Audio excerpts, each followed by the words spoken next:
मैं आपसे फिर उस मुद्दे पर आऊंगी। एक महिला होने के नाते आपके मंच से मैं एक महिला की आवाज उठाना चाहती हूं। मैं चाहती हूं सुधांशु जी की एक खासियत है, जलेबी बनाते हैं। आज जलेबी मत बनाइए, आज डायरेक्ट जवाब दीजिए। बिल्कुल डायरेक्ट जवाब। या आप उसकी भर्त्सना करते हैं? बिल्कुल डायरेक्ट जवाब। अशोक गहलोत ने घूंघट उठाते हुए पोटा मैंने बोला रहे, यहाँ वहां नहीं सुनिए। कारवा लुट रहा है, यहाँ पे बात करिए, मैं समझ सकता हूँ। नीतीश कुमार ने क्या किया? अरे भाई सुनिए ना, अशोक गहलोत आपके सीएम थे, वो अगर घूंघट उठाएंगे तो कोई फर्क नहीं पड़ेगा। अशोक गहलोत कहेंगे घूंघट मुक्त राजस्थान और हिजाब युक्त राजस्थान, ये है आपकी हकीकत। आप मतलब नीतीश कुमार का सहयोग करते हैं, आप सहयोग करते हैं। मैंने नहीं बोला, शांति से सुना। अरे मैं सुनिए, दूसरा आपने कहा कहीं घूंघट है कहीं हिजाब है। ना, हिंदू धर्म में कोई घूंघट का धार्मिक आधार नहीं है। And I'm quoting Baba Saheb Ambedkar, Muslim politics and the partition of India. सुनिए, की औरतें सर पर पर्दा डालती हैं, भाई क्या करती हैं, क्या बात कर रहे हैं आप? गलत बात। मैंने कहा किसी धर्म ग्रंथ में घूंघट का उल्लेख नहीं है। किसी देवी की फोटो घूंघट में देखी आप लोगों ने? बोलिए हाँ या ना। नहीं। बाबा साहब अंबेडकर ने कहा था कि पर्दा प्रथा दोनों में है, परंतु हिंदू धर्म में उसका कोई धार्मिक आधार नहीं है। इस्लाम में धार्मिक आधार है, जो मौलाना लोग छाती ठोक ठोक के कहते हैं। और आगे बाबा साहब अंबेडकर ने हिजाब के कारण जो लिखा है, मैं बोलना नहीं चाहता हूं, उससे बहुत तेज मिर्ची लग जाएगी। वो मैं कहूंगा जाके उस किताब में आप लोग पढ़ लीजिए, तो सारा नकाब उतर जाएगा सामने का। अब मैं दूसरी बात कहता हूं, जो इन्होंने एक मिनट नहीं, आप लगातार बोल रही थी, बीच में नहीं। आप दूसरी बात पर नहीं आ सकते। मैंने डायरेक्ट भाई आपको पूरा बोल लिया। नहीं, अब सुनिए, अब इन्होंने कहा नहीं, यू विल हैव टू क्या? अरे भाई आपका पूरा मैंने काउंटर आपको पूरा मैंने सुना। अरे भाई पूरा मैंने सुना। आप अशोक गहलोत की भर्त्सना करिए, मैं भी तैयार हूँ। तो किया था तो क्यों नहीं किया? बोलिए बोलिए ना। बिल्कुल दिखाइए दामाद, बिल्कुल। और कहिए गलत किया नीतीश कुमार ने। कहा बिल्कुल, कहा उन्होंने गलत? अरे भाई मैं तो बिल्कुल कह रहा हूं। कुमार और संजय निषाद को माफी मांगनी चाहिए। आपने कहा अशोक गहलोत गलत थे? अशोक गहलोत ने माफी मांगी थी, बोलिए हाँ या ना? बोली थी माफी मांगी थी कि नहीं? आप बोलिए। लड़ाई लड़ने लगती है, मगर आप दूसरी इन्होंने बहुत सारे विषय। अरे जलेबी नहीं, सीधा अशोक गहलोत का पूछा, सीधा आपने दाएं बाएं जवाब दिया। नीतीश कुमार पर हाँ या ना बोले, गलत अरे किया अशोक या गहलोत से माफी मंगवाई थी? नहीं, अशोक जी ने अगर कहा तो गलत कहा। आप कहिए नहीं। और महिलाओं की जहां तक बात है, नीतीश कुमार ने गलत कहा। अरे महिलाओं की जहाँ बात है, आपके कुलदीप सिंह सेंगर से शुरू होगी और क्या तरीका है यार, इसीलिए डिबेट करने में प्रॉब्लम होती है।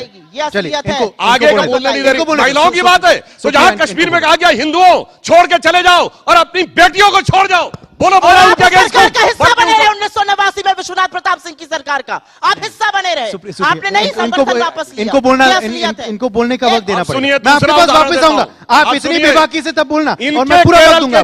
मैं पूरा वक्त दूंगा। विजयन ने, इनके केरल के कांग्रेस के चीफ मिनिस्टर पिनाराई विजयन ने केरल में फ्लोर ऑफ द हाउस पे कहा है कि हिंदू और क्रिश्चियन लड़कियों को टारगेट करके लव जिहाद किया जा रहा है। 350 केस केरल की विधानसभा सुनकर क्यों सनक चढ़ गई? क्योंकि एक का जवाब नहीं। एक और विषय, एक और विषय, नहीं एक और विषय, एक और विषय आपने तो पूछ लिया। आपने तो, आप भी पत्रकार रही है तो आपने पूछ लिया, आपने पूछ लिया। चलिए अब सुप्रिया, अब मैं आपके बात, अब मैं आप बताइए। देखिए ये नहीं, ये फ्रीडम ऑफ स्पीच है, ये फ्रीडम ऑफ स्पीच है, ये फ्रीडम ऑफ स्पीच है, ये फ्रीडम ऑफ स्पीच है। चलिए मैं आपके पास, एक मिनट, आधुनिक युग में हिजाब की आवश्यकता है कि नहीं? बोलिए। अब मैं कहता हूं, सुनिए, एक मिनट सुनिए, आप तय करिए। अब सुनिए, एक मिनट सुनिए। ऑडियंस के पास नहीं आते, क्या तरीका है भाई? अब मैं एक और विषय उठाना चाहता हूं। एक मिनट हाँ प्लीज। मुसलमानों में सबसे जो आली मुकाम माना जाता है वो मोहम्मद साहब का परिवार, अहले बैत कहा जाता है।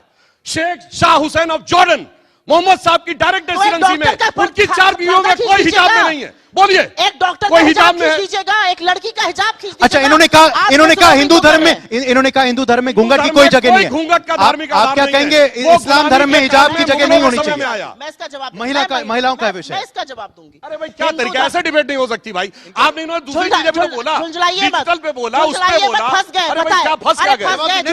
जवाब दे रही है। फंस गए, झुंझलाइए मत। अरे झुंझला क्या रहे, लगातार बीच में डिस्टर्ब कर रहे हैं। महिला होने के नाते, ये तरीका थोड़ी है। महिला होने के नाते धर्म में है प्रावधान नहीं है। अरे महिला होने के नाते बोलिए ना, लव जिहाद था या नहीं? मुझ में मत बोलिए सुधांशु जी, बोलिए ना, बोलिए।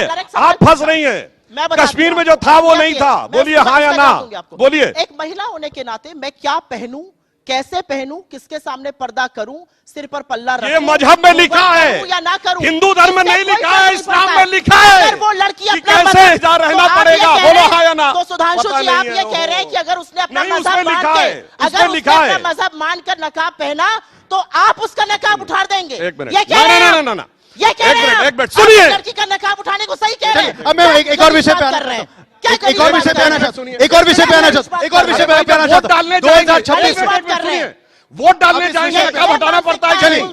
चलिए मैं आगे बढ़ना चाहता हूं, नहीं मैं आगे बढ़ना चाहता हूं। अगला एक बड़ा विषय 2026 में मैं एक सेकंड पॉज करना चाहता हूं दोनों को। 2026 में एक और बड़ा मुद्दा जो उठा है, एक सेकंड, एक और